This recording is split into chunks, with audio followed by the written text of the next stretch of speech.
అందరికీ నమస్కారం. నాకు ఈ వయసులో పెళ్ళేంటి నాన్న? ఎవరైనా వింటే నవ్విపోతారు. సంవత్సరంలో నా రిటైర్మెంట్ మర్చిపోయారా? తండ్రికి టిఫిన్ పెడుతున్నాడు మధుకర్. ఆయన మాట్లాడలేదు. టిఫిన్ చేసేటప్పుడు ఆయన ఒక్క మాట కూడా మాట్లాడరు. టిఫిన్ అయ్యాక సింక్ దగ్గర చెయ్యి కడిగేసుకొని వచ్చి కుర్చీలో కూర్చొని ఇలా అన్నారు. ఒక్క 10 నిమిషాలు కూర్చో. నేను చెప్పేది ఆఖరిసారిగా విను. ఇది వరకు చాలాసార్లు చెప్పాను, కానీ నువ్వు పట్టించుకోలేదు. ప్లీజ్, రిక్వెస్ట్గా అడిగేసరికి కాదనలేకపోయాడు మధుకర్. తండ్రి తిన్న టిఫిన్ ప్లేట్లు సింక్లో పడేసొచ్చి తండ్రికి ఎదురుగా కూర్చొని అన్నాడు, చెప్పండి అని. నీ భార్య పోయి 8 సంవత్సరాలైంది. కోడలని చెప్పుకోకూడదు, కానీ కవిత బతికున్నంత కాలం తన కుటుంబం కోసం, ముఖ్యంగా నీ పిల్లల కోసమే బతికింది. దురదృష్టకరం, నిండు నూరేళ్లు సుఖంగా బతకాల్సిన ఆమె హఠాత్తుగా గుండెపోటుతో మరణించటం నిజంగా మన దురదృష్టకరం. అప్పటికే తండ్రిగా నీ బాధ్యతలు చక్కగా నెరవేరుస్తూ పిల్లలిద్దరిని చక్కగా చదివించావు. అమ్మాయికి చక్కని భర్తని చూసి పెళ్లి చేశావు. మనవరాలిని ఎత్తుక్కున్నావు. వాళ్ళు ఒక్క మాటలో చెప్పాలంటే సుఖంగా ఉన్నారు. ఆ తర్వాత స్వయం కృషితో నీ కొడుకు సాఫ్ట్వేర్ ఉద్యోగం సంపాదించుకున్నాడు. నీ అనుమతితో ప్రేమించిన అమ్మాయిని పెళ్లి చేసుకొని 2 మగపిల్లల తండ్రిగా చక్కగా సంసారం చేసుకుంటున్నాడు. అనారోగ్యంతో బాధపడుతున్న మీ అమ్మను నన్ను నీ దగ్గర ఉంచుకొని కొడుకుగా నీ బాధ్యతలు చక్కగా నెరవేర్చుతున్నావు. నా అదృష్టం కొద్దీ మీ అమ్మ ఎక్కువ కాలం మంచం మీద తీసుకోకుండా పోయింది. కానీ నా బాధ్యత నీకు తప్పలేదు. పోనీ వృద్ధాశ్రమంలో చేరిపోతాన్రా అని అంటే వినవు. నీకున్న ఖాళీ సమయంలో సాహిత్యాభిలాషతో మంచి కథా రచయితగా గుర్తింపు తెచ్చుకున్నావు. చాలా సంతోషం. మనిషి కుటుంబం కోసం బతికే రోజులు పోతున్నాయి నాన్న. కేవలం తన కోసం తాను బతికే రోజులు వచ్చేశాయి. బాధ్యతలు నెరవేర్చే వరకు కుటుంబం, అవి నెరవేర్చాక భర్తకు భార్య, ఈ ఇద్దరిలో ఎవరో ఒకరు ముందు పోక తప్పదు. భర్త చనిపోయిన భార్య అతని జ్ఞాపకాలతో ఎవరో ఒకరి పంచన చేరి హాయిగా బతకగలదు, కానీ మగవాడు అలా బతకలేడు నాన్న. పురాణాలలో భార్గవి కథ గుర్తు తెచ్చుకో. ఇంకొకరి ఇంటికి వెళ్ళి తలదాచుకోవటం ఆత్మహత్య సదృశ్యమే. కొడుకు నీవాడు, కానీ కోడలు పరాయి ఇంటి బిడ్డే కదా. 1 నెల రోజులు బాగానే చూస్తుంది, మహా అయితే 2 నెలలు మర్యాదగా చూస్తుంది. ఆ తర్వాత రచయితగా నువ్వు ఎన్నో కథలు రాశావు అలాంటివి.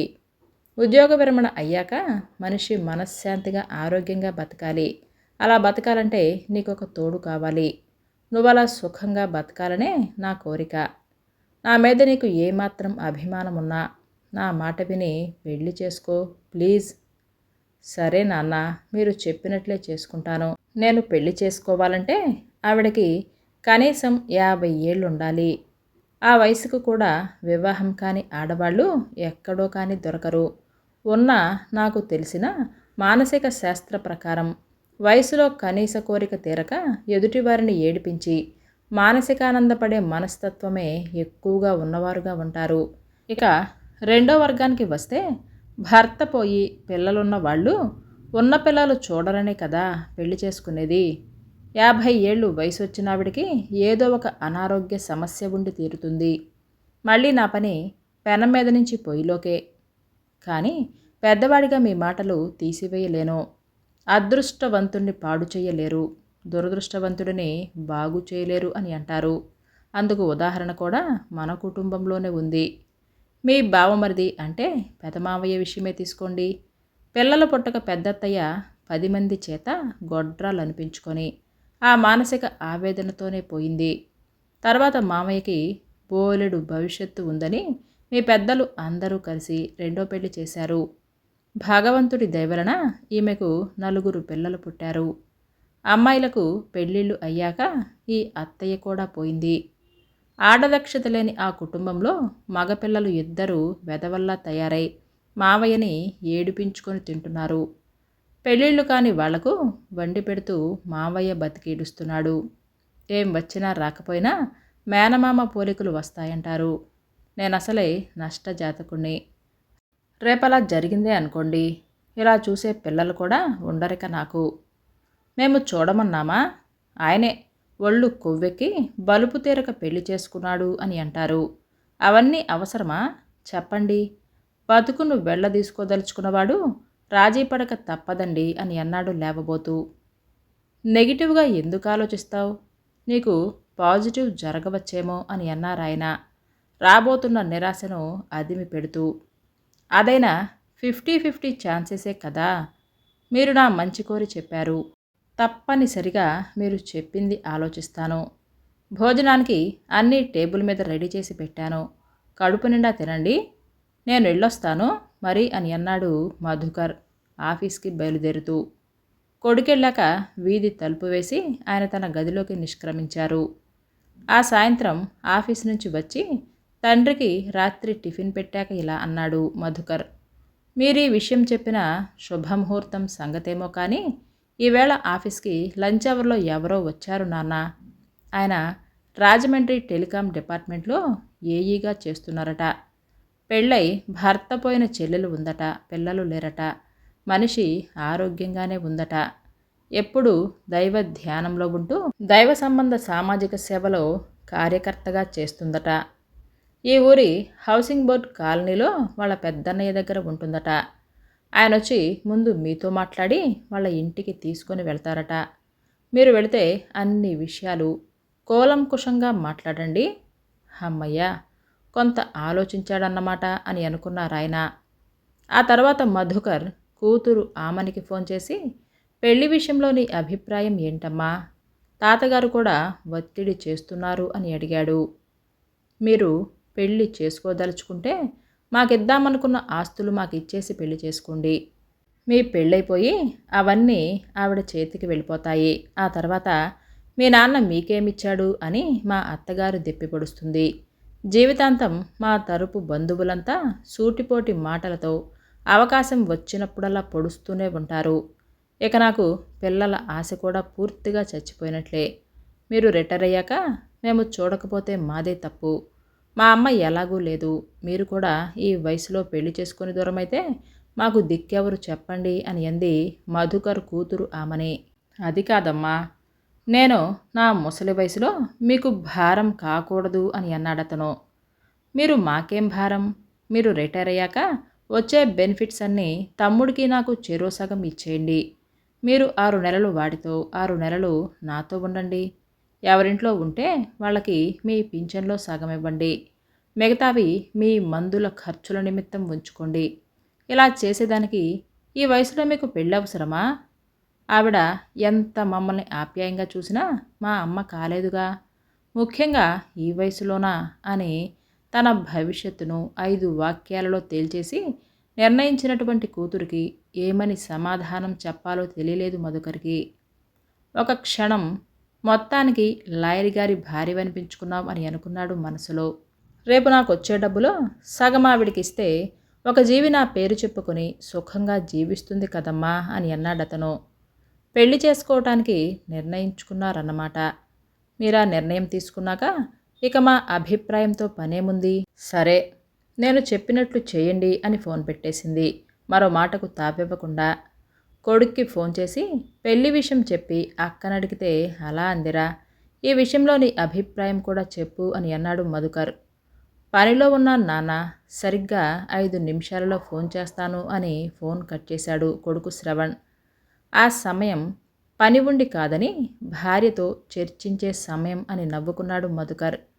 సరిగ్గా 11వ నిమిషంలో అక్క చెప్పినట్లు చేసేయండి నాన్న, దాని అభిప్రాయమే నా అభిప్రాయం. తాతగారు ఒప్పుకున్నారా అని అడిగాడు. ఇదంతా ఆయన ప్రయత్నమే. నాకిష్టమో కాదో నీకు తెలుసుగా అని అన్నాడు మధుకర్. ఓహో, ఇదంతా ఆయన పనా? సరే, అలాగే కానివ్వండి, అక్క చెప్పినట్లు అని ఫోన్ పెట్టేశాడు శ్రవణ్. పిల్లలు కోరినట్లుగానే తను వాళ్ళకివ్వాల్సిన ఆస్తిని పెళ్లికి ముందే రిజిస్ట్రేషన్ చేసేశాడు మధుకర్. 15 రోజులలోనే అరుంధతి వివాహం రిజిస్టర్ ఆఫీసులో ముఖ్యుల సమక్షంలో జరిగిపోయింది. ఆమని, శ్రవణ్ కుటుంబాలు రావటం మధుకర్కి తాతగారికి చాలా ఆనందం అనిపించింది.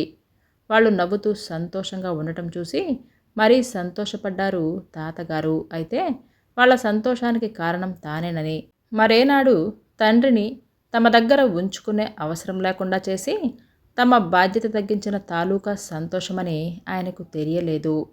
పైగా తన కొడుకు తన కష్టార్జితాన్ని తన మనవళ్లకు రిజిస్ట్రేషన్ చేసిన విషయం కూడా తనకు తెలియకుండా జాగ్రత్త పడ్డారు అన్న విషయం కూడా ఆయనకు తెలియదు పాపం. అరుంధతి సహచర్యంలో మధుకర్ జీవితం ఆనందంగానే సాగుతుంది. ఉద్యోగ విరమణ అనంతరం బెజవాడ కనకదుర్గమ్మ, భద్రాచలం సీతారాములు, తిరుపతి వెంకన్న, అన్నవరం సత్యదేవులను దర్శించుకున్నారు ఆ దంపతులు. పిల్లలు ఎప్పుడో ఒకసారి రావటం, ఒక పూట ఉండి వెళ్ళటం, వచ్చినప్పుడు నానా ఇబ్బందుల్లో ఉన్నాం, తోచిన సహాయం చేయమని అడగటం అలవాటుగా చేసుకున్నారు. ముఖ్యంగా కూతురైతే మరీను. పిల్లల మీద దిష్టి తిరిగింది, 4 రోజులొచ్చి వెళ్ళమ్మా అని అంటే పిల్లలకు స్కూల్ పోతుందనో, మా ఆయనకి భోజనం కుదరదనో వంక పెట్టేస్తుంది. మేము రావటం కుదరదు కానీ పిల్లల ఇన్స్టాల్మెంట్ కట్టాలి, 10,000 అకౌంట్లో వేయండి అని నిర్మోహమాటంగా అడిగేస్తుంది. మధుకర్ ఆ విషయంలో చాలా బాధపడ్డాడు. నాన్నా, ఆవిడతో మీ జీవితం సుఖంగా సాగించండి, వేళ పట్టుకు తిని ఓపిక ఉన్నంత వరకు ఇదివరకు చూడని పుణ్యక్షేత్రాలు దర్శించండి అని అంటారేమో అని చాలా ఆశపడ్డాడు. తప్పదని కాబోలు. కొడుకు కోడలు మాత్రం మీకు బోరు కొట్టినప్పుడు మా ఇంట్లో 10 రోజులుండి వెళ్ళండి నాన్న అని చెప్పారు. 2 జంటలు పిల్లలతో సహా వచ్చి ఉండండర్రా, మనవాళ్ళు మాకు అలవాటవుతారు అని అన్నారు మధుకర్. మాకెక్కడ కుదురుతుంది నాన్నగారు, దసరాకి సంక్రాంతికి ఇచ్చే సెలవులు ఏడుస్తూ ఆ కాన్వెంట్ వాళ్ళు వారం రోజులిస్తే మా అత్తవారింటికి వెళ్ళాలా? వాళ్ళు చిన్నపిల్లలుగా ఉన్నప్పుడే 4 విజిటింగ్ ప్లేసెస్కి వెళ్ళాలా? వేసవి సెలవులు వస్తే రాబోయే తరగతిలో బాగా చదవటానికి బ్రిడ్జ్ కోర్సులో చేర్చాలా? లేదా వాళ్ళకి ఇష్టమైనటువంటి హాబీకి చెందిన కోచింగ్లో చేర్పించాలా? వీటన్నింటికి బోలెడంత డబ్బు కావాలి.